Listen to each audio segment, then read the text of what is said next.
Olá pessoal, eu sou a Andressa, estou aqui para fazer mais uma resolução de uma questão da Olimpíada Brasileira de Química Júnior. E a questão escolhida hoje foi a questão número 9 da prova de 2021. E ela pede exclusivamente para que a gente faça a análise de uma animação. Essa animação aqui. Inicialmente a gente consegue perceber que eu tenho a água no estado líquido, ela passa para o estado vapor,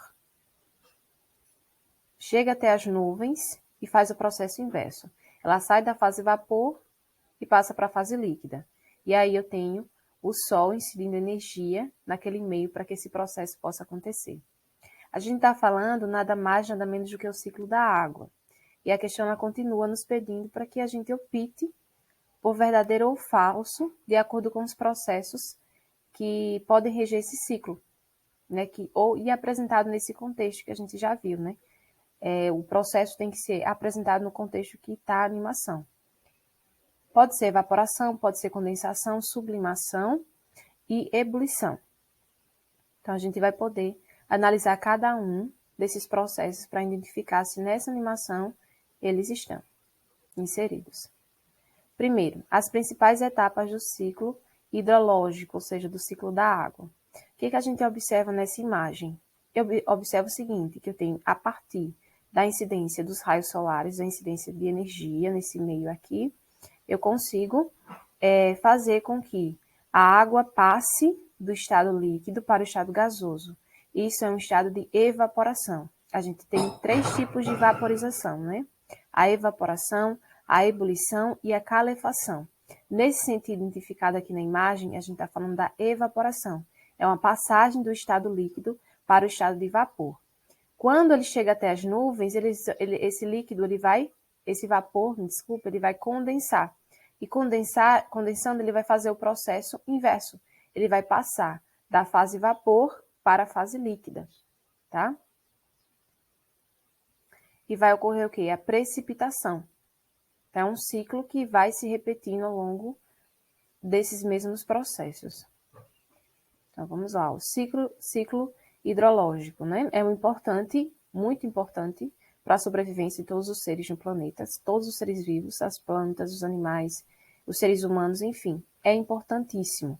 E ele permite que fenômenos meteorológicos como a chuva, como a neve, possam acontecer no nosso meio.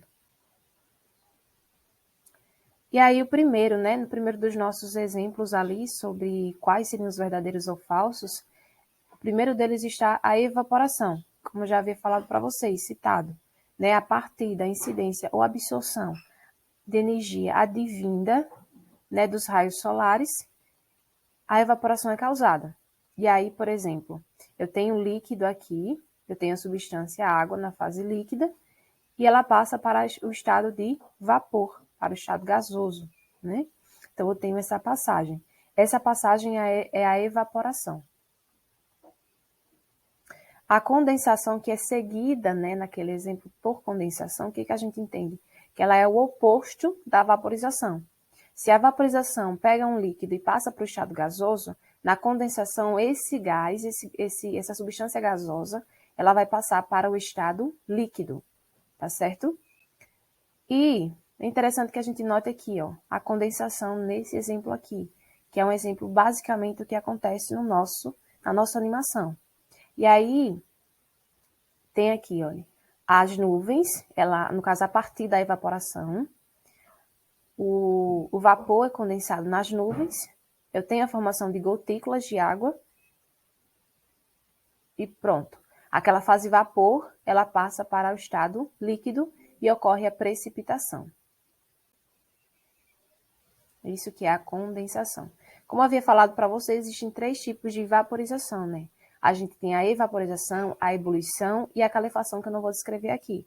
Mas ocorre do mesmo jeito, o mesmo fenômeno, né? A passagem do estado líquido para o estado gasoso. A ebulição ela é diferente da evaporização, porque a gente tem a formação de bolhas, tá?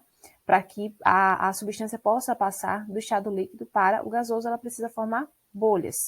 E perceba que nesse exemplo que eu coloquei para vocês, a panela no fogão, né, com a água fervendo, com a formação de bolhas.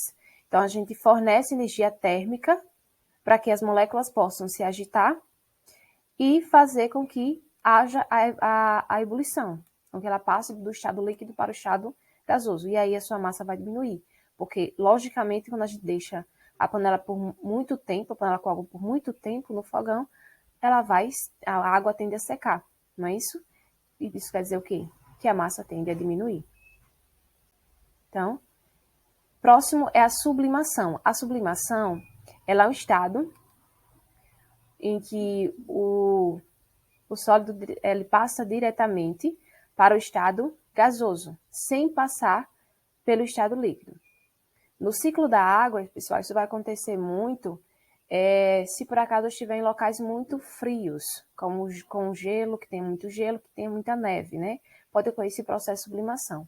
Mas nesse nosso exemplo aqui, deixa eu passar aqui para vocês, nesse nosso exemplo aqui a gente não tem a sublimação. A gente tem basicamente um estado de clima mais tropical, né? Que a gente vê incidência aqui dos raios solares, a gente vê toda essa situação aqui demonstrada que não ocorre a sublimação, tá?